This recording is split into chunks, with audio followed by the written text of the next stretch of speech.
We are skipping the small talk and introductory fluff today, diving straight into this explainer of Professor Rafael Silva's intense vocabulary masterclass. We are going to immediately tackle the exact vocabulary that separates average, repetitive English speakers from true C1 level professionals. If you've hit that frustrating intermediate plateau and you feel like you're just using the same basic words over and over again, you are in the exact right place. So, grab your notebook, because we're getting right into it. Take a second and look at the question right in front of you. If you really want to break through that plateau, you have to master the powerful gap between a word's literal meaning and its figurative application. A basic speaker looking at the situation might just say, "Oh, it's a department that doesn't talk to anyone." But an advanced C1 level speaker, they use vivid imagery to convey complex systems in a single word. Okay, let's dive into this with our first strategic word, silo. Literally speaking, it's an agricultural tower for storing grain. It keeps the corn perfectly contained and, frankly, totally isolated from everything else. But metaphorically, it is an absolutely brilliant way to describe a corporate department that hoards information and just completely refuses to collaborate with the rest of the company.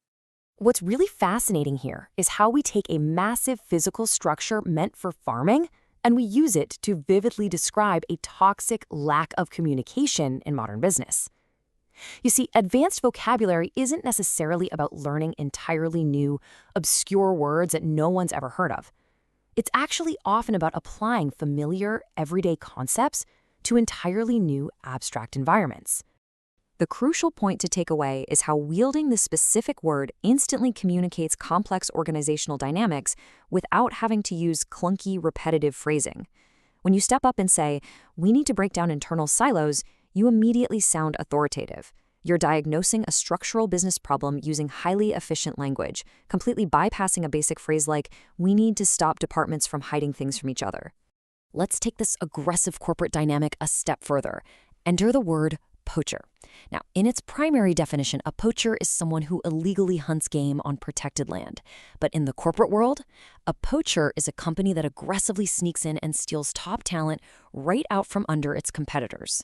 This brilliantly illustrates how applying a criminal act from the natural world completely elevates your professional argument. You're taking the covert, rule-breaking nature of an illegal hunter in the woods and mapping it perfectly onto a rival company sweeping in to steal your best engineers. It paints such a vivid, dynamic picture in the listener's mind. Just notice how this specific sentence structure transforms what would be a standard, boring complaint about staff turnover into a highly charged, sophisticated accusation. You aren't just saying they hired your staff. No, you are accusing them of being a talent poacher. It adds drama, it adds severity, and it brings a level of professional fluency that just commands immediate respect in a boardroom. All right, before we move on to emotions, here is a rapid-fire list of corporate power words from Professor Silva's masterclass that you absolutely must memorize. Deployed, whether you're talking about troops or software. Bolster, meaning to strengthen or prop something up. If a problem is widespread, call it pervasive. And if you need to rearrange a schedule, don't just say you're going to change it, say you need to rejig it. Now that we've conquered the boardroom, let's navigate the extreme highs and lows of emotion. We'll start with the deeply evocative word throes, specifically the phrase "in the throes of." This means experiencing or struggling deeply through a difficult, painful, or major transitional period. It really implies being caught right in the middle of an overwhelming force. Notice the powerful contrast in how this phrase can be used. On a massive macro scale, you might have a nation in the throes of an economic crisis. But on a micro scale, it perfectly describes the intimate, grueling agony of personal creation, like a writer struggling through their final chapter. Both scenarios involve this intense, inescapable struggle and transition. Using "in the throes of" gives just an incredible amount of depth to your storytelling. It completely outperforms a basic flat phrase like, "he was busy writing." It tells your audience that this isn't just some casual, everyday activity. It is an all-consuming, slightly painful, but deeply passionate process. Now, to contrast that intense, grinding struggle, we have to look at the absolute pinnacle of positive emotion, exhilaration. This is not just being happy or feeling pleased about something. This is a feeling of intense excitement, a massive, unstoppable rush of energetic joy that makes you feel utterly alive. Look at the transition here. from a purely physical adrenaline rush, like the absolute, literal thrill of running a marathon and crossing that finish line, into a sustained intellectual high in a professional setting. The feeling is actually identical, but the application shifts entirely, from the physical body to the entrepreneurial mind. You can practically feel the energy in this exact sentence, the sheer exhilaration. It conveys a C1 level mastery of emotional nuance that basic vocabulary just cannot reach. You aren't just saying she liked starting a business, you are expressing that the mental invigoration of the process literally acted as an energetic fuel source.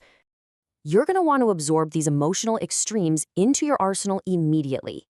Totally confused by something? You are baffled. Is the news completely devastating? It is shattering. But pay special attention to the word cocooned. It perfectly describes being wrapped up snugly, isolating yourself safely from external stress. It's a highly visual, beautiful way to describe psychological self-care. Moving into our final focus on actions and consequences, we have to confront the concept of the hurdle. Now, you probably know this as the athletic barrier on a running track, but to a true C1 speaker, a hurdle is a metaphorical obstacle. It's a bureaucratic difficulty or a financial challenge that must be actively, aggressively overcome. This is just a flawless example of a physical, athletic barrier translating directly into an abstract, bureaucratic challenge. Just as a runner has to time their jump perfectly to clear a literal hurdle, a startup founder has to strategically navigate the market to clear the hurdle of securing their initial funding. By using this word, you paint a really vivid picture of actively leaping over a problem rather than just passively suffering through it. If you say funding is a problem, well, that sounds like a dead end. But if you say funding is a hurdle, you are implying that with the right momentum and skill, you are going to jump right over it and keep running. And what exactly is the ultimate reward for clearing all those hurdles? A literal and figurative cornucopia. This is a fantastic, really high-level vocabulary word. Literally, it is a traditional horn of plenty, overflowing with harvest fruits. But figuratively, it means a copious, wonderfully abundant store of good things.